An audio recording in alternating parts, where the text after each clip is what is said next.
Thanks for speaking with me today, Brett, about the new film, The Old Way. I'm very excited. I watched the movie and it's such a fun take on Westerns.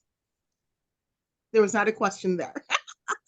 Okay, I was gonna say I'm thankful that you watched it. Well, it's coming. It's going to be released on demand on January the 13th, but I have a few questions to ask you. Okay. When you first got the script, what did you think about it, especially when um, Nicolas Cage was cast in his first Western? Yeah, when I read the script because I grew up in Texas and of course as a fan of westerns, I was first enamored by the fact that it was a great western in the traditional sense. But I was definitely at first more concerned about casting the role of Brooke because I thought, how on earth am I going to find a 12-year-old girl to pull off this amazing three-dimensional role?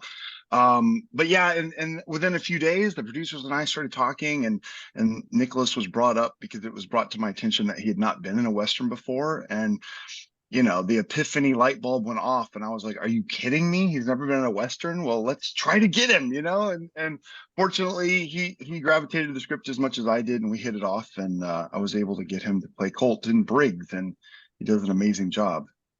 Now, you said you grew up in Texas and that you're a fan of Westerns. What Western sort of percolated in your mind as you set up how you were going to direct the film with the large cast? Yeah, I grew up watching, sitting on the mama and papa, we call them in Texas, their lap watching Gunsmoke and Rawhide. But the the Leone films, Once Upon a Time in the West, The Good, the Bad, the Ugly, coming up into the current, generation of Unforgiven, Tombstone. I was like, oh, I just love Tombstone. I just thought that he did such a good job with that movie. And so I really revisited, I can't tell you, I mean, thousands. And High Noon with Gregory Peck. I mean, the simplicity of that movie is really what I was going for with this one, in the sense of giving an homage to kind of the traditional 50s and 60s Western. And um, I'm really proud to say that I feel that I captured my vision, and I'm glad that some people are responding in that manner of saying, wow, this is like an old school Western. And I was like, yeah, that's exactly what I wanted. So I'm glad people are recognizing that. It also gave me a feel of almost a classic Japanese Ronin samurai with his child to it, Oh, especially. I love that you say that. And of course, Mr. Cage would love that too. I mean, we discussed that actually for the fire scene. Like it was definitely, I was drawing from some of that work, and that's the simplicity and the firelight just kind of being used to capture the cinematography there. So you're absolutely right. I love that you saw that. I have to say you were right when you cast Ryan Kiera Armstrong. I'm not sure if I should say all three of her names. She Oh really, yeah, Ryan, yeah. and it's surprising to get such a nuanced performance out of a child. How was that working with her and sort of explaining and walking through what you wanted from her? Yeah, that process, as I mentioned, was something that I was definitely, you know, already trepidatious, I guess you would say, because I'm like, all right, I have three daughters, and I know, like, at 12, I mean, that's going to be hard to find. And I have to say, there was thousands of auditions. Farah was able to, go through all those and send me the best ones. I was kind of shocked at the number of talented artists that we have at that age. But the very last audition, I'm sitting in Chicago at dinner, and Farrah calls me. She's like, Brett, you have to see this audition right now. And I was like, okay. So I leave the dinner, put in the earbuds, and I watch what is a master performance. And it was literally her audition. And I'm like, okay, I literally have tears in my eyes because I'm like, we found Brooke. So she showed up. She's a consummate professional. You would think she's 35. I mean, she's literally 12 going on 35 as far as her intellect and understanding. She needed a break after American Horror Story. And her dad, when he read the script, liked it so much. He's like, Brett, like, I'm a responsible dad and manager and actor myself. So I gave my daughter the script, and she's like, Dad, I have to play this role. And she connected it with it, visually. Just she's like, Dad, I have to play this. And I think, that is why we're able to elicit such a great performance out of her, because she came prepared and kind of understanding, what I classify as a little autist, a little on the spectrum, like, and she was able to capture that. And that certainly her performance, because she's not like that. I mean, she's a fun, awesome woman, that's 12. So it's just great. I think that if we had not had her, it would not nearly be as good. She was really good in it. And I know it's challenging to have children roles because of the rules with how much filming they can do, if they have to go to school and everything. How did you sort of circumvent that? Was this filmed during the summer so they didn't have to go to class? Yeah, it was in fact during the summer, but you're still limited. You're right. That's the famous quote, right? Never work with children or animals. And so I guess I'm a little bit sadomasochist. I'm like, let's do both.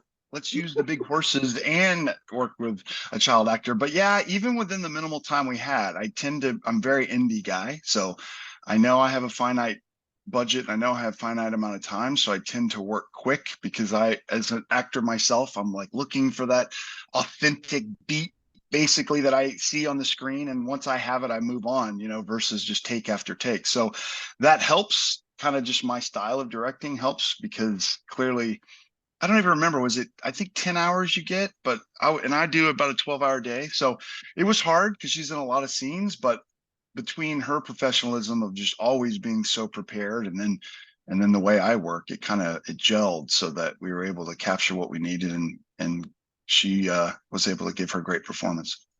Now, when you cast her as the daughter, did her and Nicholas have a screen test or anything to make sure that they had that connection? Because they're very good together. Like I could almost see that they could be parent and child, the way he talked to her, the way they looked, the way they interacted.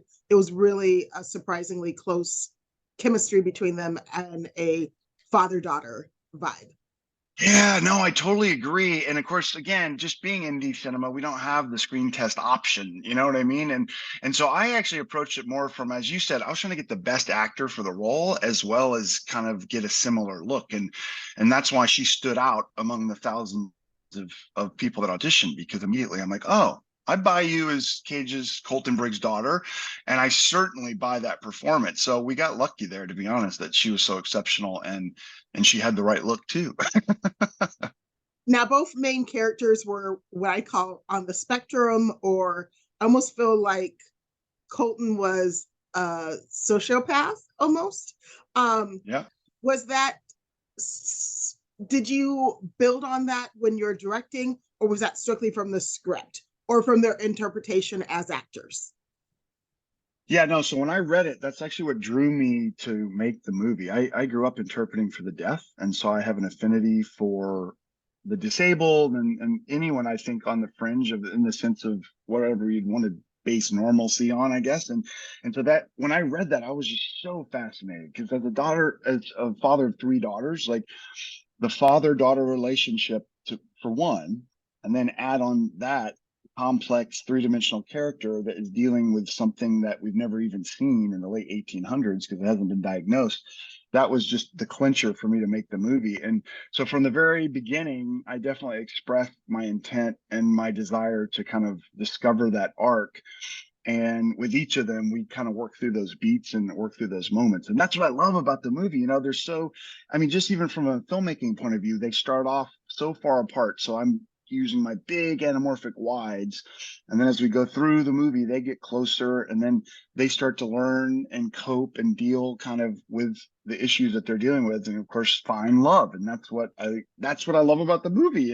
It was through the love of his wife, right? That this cold-blooded killer is found redemption, and then it's on the pursuit of this revenge path that he finds and falls in love with his own daughter, in the sense of that father bond with his daughter. And so that's what I love about it. I love the scene where he really pondered whether it would be easier to hunt them by himself or bring his child. And I was just like, Oh, that was like such a good moment with his face. Did that take a scene where you had to reshoot it once or twice, or did he nail it immediately? When he goes oh, to her bedroom right no, before. I know. I love that scene because it's dark, but it's an insight into that psyche of Colton Briggs, and he makes the right decision, of course, because of the love of his wife. But again, Nick approached this like as if he came to $100 million movie, and every day on set, like he would be the first one there. I know I saw one of the actors' interviews, and I think Adam Lazar White actually was like, "Yeah, it's such an important thing to have a number one that is like a Nicolas Cage because he's a leader, and so his his professionalism allowed him to nail it. I mean, and by the way, he goes, Brett, I really like how you work, because you're quick. And I'm like, yeah, dude, well, you're perfect. Like, I mean, how many takes do we need to take on Nicolas Cage when we got it down? You know what I mean? So, no, definitely. I mean, I think within that setup, I had three different setups, three different like sizes, and probably no more than two takes per size because he nailed it every time. The difficulty of that actually was walking up that ladder in that cabin. That was the difficult part. It certainly was not the performance, that's for sure. I found it fascinating the way Carl Lucas wrote this, because I think a lot of times people sort of think that these mental issues are something modern, but really they've been around for a long time and people just didn't know what they were. Yeah. And it was such a great way to sort of explain why a lot of the gunfighters back in the day were able to function. Um, so I really enjoyed that, and I enjoyed the performances that you got out of not only Nicholas and Ryan, but the other cast members. I really liked how the bad people were bad, but you gave them a reason for it. I mean, revenge, greed, all the things that people are motivated by today. Working with them, since they didn't really meet until the end, but there was still that connection. How did you sort of figure out, I'm going to have these interludes where they have their own moments to shine, but also ties back to the core of the movie, which is it's a revenge story between a father, his daughter, and them murdering the mother. You know what's so cool about the Western genre is that it's a very simple kind of plot-based ABC storyline. But within that context, right, we have these three-dimensional characters that are complex because they're dealing with the Wild West and the weather and the terrain. So it's what's cool is you don't know, are they an antagonist, or are they a protagonist? And it's like on a daily basis, you're deciding who you're going to be as you enter the frontier. So I think each of these characters have their own defining little moments and their own little idiosyncrasies, and part of that, the casting, to be honest. I mean, I spent a lot of time, I saw so many actors, and I think that's the most important part of a creative process in filmmaking, is just finding the right person to inhabit and embody that character. And I just feel so good that I think between the producers and the cast director and myself, we were able to pull this cast together. And so Clint Howard, he was in my movie Music Within years ago, and so I knew him, and I was thinking, oh man, this has to be Clint Howard. But of course I hadn't seen him in a while, and then he's like, Brett, you know what, I have a beard, and he sends me this text, right, and I see this picture of him as he is in the movie, and I'm like, oh my god, Clint, this is exactly how I wanted you to look. I can't even believe this. So it's that little craftsmanship as well. And Abraham Ben Ruby is Big Mike. I mean, the guy's 6'10" and like huge. He is Big Mike, and he's awesome human. So that, I think, contributed. It wasn't, and then the collaboration obviously is what I love most about directing, is sitting with each of them and then together and kind of just crafting these arcs, within this tale. It was a lot of fun. What was the most difficult scene for you to shoot? Well, I tell you what, I mean, the opening was a little easier than you might expect because it was contained within a set. Really, the most difficult one was the ambush scene, because that is way back on this 50,000 square foot ranch. It's called the Story Ranch, and that is actually the Lonesome Dove series is based on that family.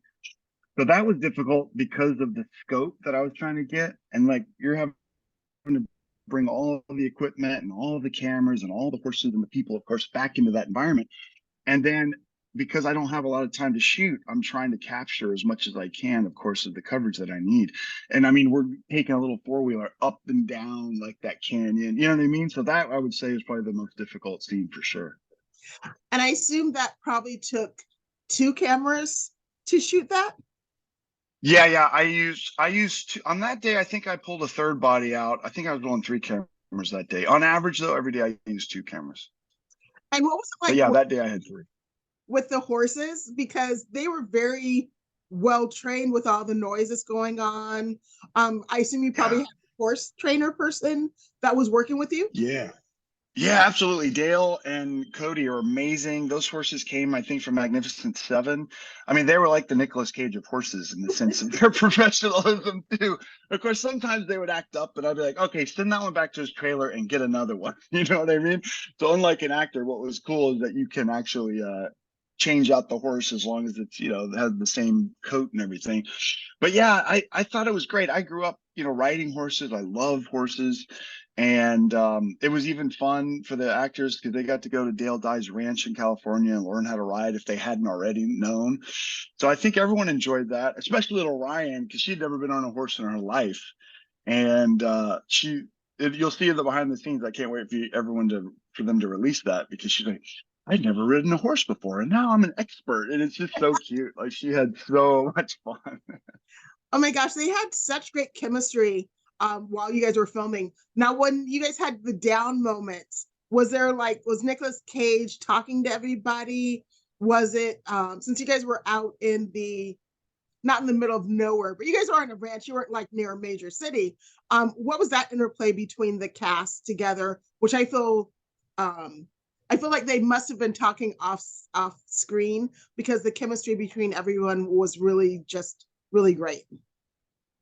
Yeah, no, I mean, everyone got along extremely well. And as you well know, I'm sure, like in filmmaking, every actor is different and some are method. And Mr. Cage definitely, he is Colton Briggs. And I love that. You know what I mean? Because I've worked with a lot of method guys and I tend to be a hybrid if I'm acting between method and kind of loose. But so I say that in the sense of everyone got along amazingly well, specifically after hours, but definitely on set, there were that method guys and then the non-method guys. And like that, that's on every set. You kind of have those groups and those pockets. So um, I think I think you're right though. I mean, not only were they exceptional actors, which just came through, but then the camaraderie was there, certainly over lunch and dinner.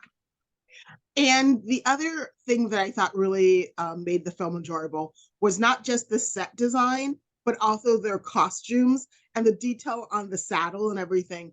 Did you work with the costume designer on a couple of points that you wanted to emphasize? Because you zeroed in on the saddle a couple of times, so you could sort of see that. And then when you're in the barn, when the wife was murdered, you could read what the protagonist had written. Um, did you? Sorry. Yeah, yeah, yeah. No, I was just waiting. Yeah, I mean, yeah. Actually, Vicky Hells is so amazing, the costume designer, and Tesla Hastings also my production designer. I mean, what a great duo. And they're both women from Montana. And so when I interviewed them, immediately there was a spark and an energy and just kind of a symbiotic relationship in the sense of a vision. But Vicky is a true costume designer. Like she would sketch out all the different costumes and then she sewed them. And so conceptually, I would come with different ideas from different eras. And then she would be like, yeah, and what about this? So again, what I love about filmmaking is that collaboration of artists to come together. And the same with the saddle. I wanted a very specific saddle. I think it was Dale actually that brought that. Like that was an original 1800s. I forget what era, but I mean, it was era consistent, but I forget the exact year of the saddle. And what happened was we polished it up to like age it appropriately. And then I had a leather crafts person there in Montana replicate the side so that I could put in and put Colton's name on there. So that was a fun process. I mean, it was amazing just to have, a little legitimate 1800 saddle sitting there on the horse, and but so that was the team. It was Vicky and Tesla and myself that were constantly working on the costume and the production design. Thank you so much for speaking with me about the upcoming film on video on demand, January 13th. Um, it was a blast to watch. I really enjoyed The Old Way. I love the cast, and it was a pleasure speaking with you as well, Brett. Pleasure speaking with you too. Thank you so much. I appreciate it.